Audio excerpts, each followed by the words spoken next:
This is Taylor. I will be going over your work this week. It looks like you photographed plants and such. Kind of go through, gone through them a few times already, kind of go through one more time. Just get a rough idea of everything. Yeah, cool. Okay, to start with, I'm not sure what camera you're using, if you're using a camera phone maybe. And it looks like it's kind of hazy, and you have some like kind of weird things going on, and that's okay if that's the only thing that you have. Um, but if you are like zooming in and cropping or anything like that, be aware that that makes things look kind of pixelated and kind of makes things look a little bit rougher. And if you have access to any kind of photo editing software, it'd be awesome to use. These are just like this one is a little bit flat, like the blacks could be a little blacker, the highlights could be a little bit like brighter. Um, just something to kind of to play around with if you have access to one of those programs like Lightroom, or sometimes even Apple's come with a software on there, like a photo editing software. I think it's like iPhoto or something like that. Um, but yeah, so the dandelion is interesting. It's kind of actually, I'm looking at it, like the more I look at some of these, they have kind of a nostalgic view, kind of like an old film, kind of washed out view, which is interesting. I don't know if it's something you're going for on purpose or not. Sometimes it works, sometimes it's a little distracting. But either way, this is okay. I like that this is like the point of view. This is sharp. That's nice. I would kind of play with maybe if you're like a little bit lower to it, and kind of utilize its stem within the frame a little bit more. Maybe if you're lower and had the stem coming out of the corner of the frame like this, and would have like a larger ball of the dandelion like popping up in the middle, just to kind of like use the frame as much as possible, so the viewer's eye has more places to go than just right in the center. Because right now I'm kind of drawn just to this one point, and then every once in a while I kind of dance around in the background to these, but they're not sharp and not in focus, so I'm repeatedly drawn to just this one area. And you have such a large space, you want to utilize the full frame as much as possible. You did a little better job with this one. Like you have the whole frame kind of leading all the way up like that. So ideally, I'd want to see like all this in focus, and I don't know if your camera will allow you to do that using a larger depth of field, so a higher number on the f-stop range, which would be like an f11, f16, etc., or higher than that. But it really depends on your equipment.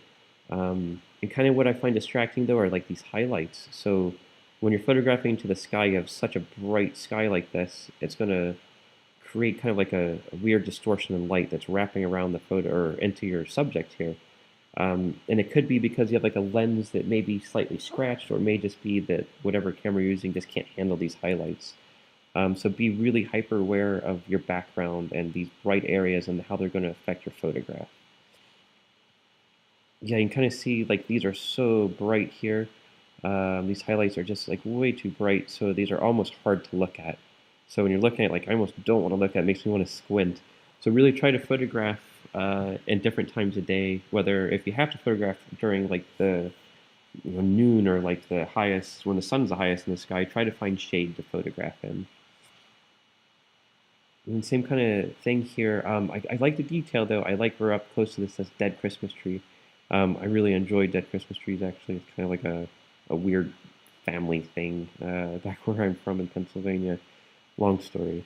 Um, but yeah, I like it, and I really like this photograph. Actually, I really like this chair, and I like this the dead Christmas tree sitting on it. It creates a story, but creates a conversation, so it goes deeper than a lot of these do. Like these are just kind of like, here is a flower, and it's a very bright flower. Here's a tree looking up.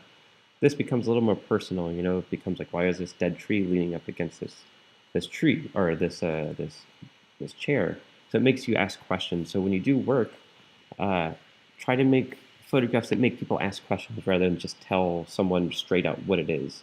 Like, this is a pine cone, or this is a Christmas tree. Why is someone keeping a dead Christmas tree in their, what I would think maybe their backyard? Yeah, it makes you ask questions.